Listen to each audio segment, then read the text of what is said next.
O povoamento dos viveiros deve ser feito com alevinos ou juvenis em bom estado sanitário, geneticamente melhorados, bem adaptados ao clima e sistema produtivo. Ou seja, prefira fornecedores idôneos. Faça uma visita à larvicultura. Observe bem a infraestrutura. Conheça a procedência das matrizes. Veja se a empresa adota boas práticas de biossegurança, como prevenção de doenças e parasitos. Se adota programa de melhoramento contínuo e seleção. Se possui certificação sanitária mostrando que é livre de doenças. Procure informações com outros compradores que adquiriram alevinos desta mesma empresa. Conheça os resultados de campo, ou seja, os testes de desempenho e dados de rendimento industrial de cortes dos peixes, oriundos desses alevinos. São médias de lotes avaliados em frigorífico especializado. Cada espécie está adaptada a um determinado clima. O porquê desse alevino ou juvenil estar adaptado ao clima? Porque pode acontecer do piscicultor comprar um alevino numa larvicultura instalada numa região mais fria. E ao trazer esse alevino ou juvenil para uma região mais quente, ele vai sofrer uma readaptação. E isso pode, em alguns momentos, prejudicar o desempenho do peixe. Aqui temos dois peixes da mesma espécie, tilápia, e que estão com tamanhos diferentes, embora tenham vindo do mesmo lote de alevinos. Isto pode acontecer por erro no manejo alimentar, mas nesse caso, aqui foi devido à má genética.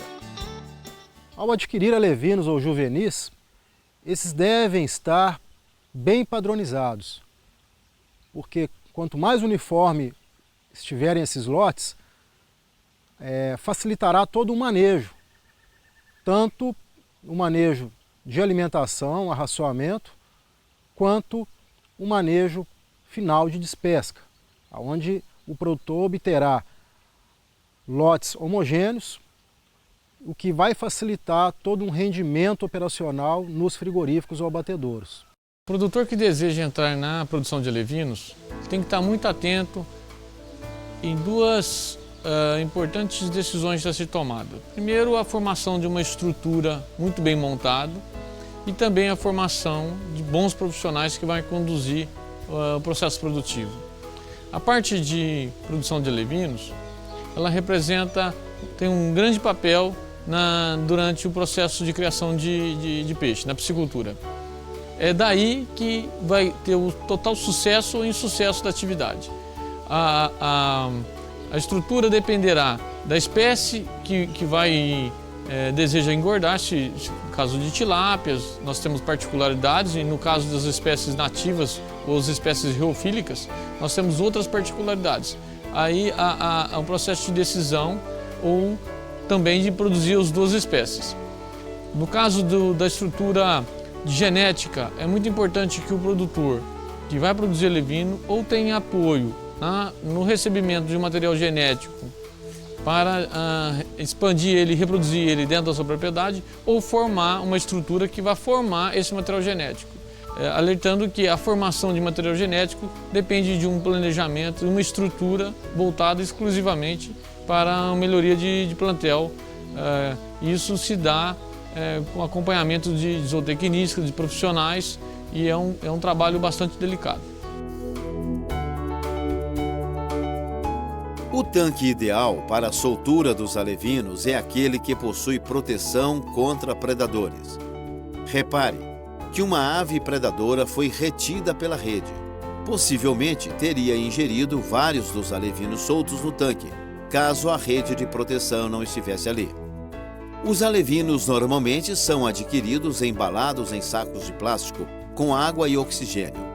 A quantidade por embalagem varia em função da espécie, do tamanho e da distância a ser percorrida.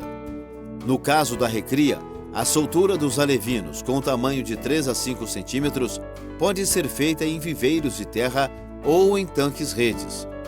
No momento da soltura, coloque as embalagens na água por um período de 10 a 20 minutos, até que a temperatura da água da embalagem e a do viveiro se igualem.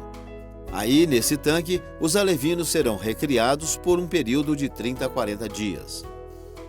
Evite esse procedimento quando a temperatura da água for inferior a 22 graus e quando for muito quente nas horas mais quentes do dia. Depois disso, eles são transferidos para o tanque de engorda. Recomenda-se uma proporção que varie de 5 a 12 alevinos por metro quadrado. Os sistemas de recria deverão dar condições, excepcionalmente conforto para o peixe, principalmente no que está, principalmente em relação à disponibilidade de alimento, espaço, segurança, oxigenação e temperatura. Além disso, condições de proteção contra predadores e praticidade para todo aquele manejo intensivo que possa ocasionar estresse, como biometrias, classificações, manejos de despesca e transporte. Os produtores que não detiverem conhecimento da tecnologia de recria devem adquirir os juvenis direto para a engorda. Eles são peixes de 8 a 12 centímetros que já passaram do período crítico de produção. Para o povoamento nos tanques de engorda, o procedimento é o mesmo da recria. A densidade de peixe por metro quadrado ou metro cúbico vai depender do sistema de produção adotado. Quando observamos que os peixes, principalmente mais jovens, alevinos e juvenis, procuram abrigo do sol, se escondendo por debaixo de pier, plantas aquáticas ou qualquer outra estrutura, é que verifica que eles têm uma fotossensibilidade. Portanto, em sistemas de cultivo em tanque-rede, é importante o uso de sombrites, para que esses animais tenham também um conforto.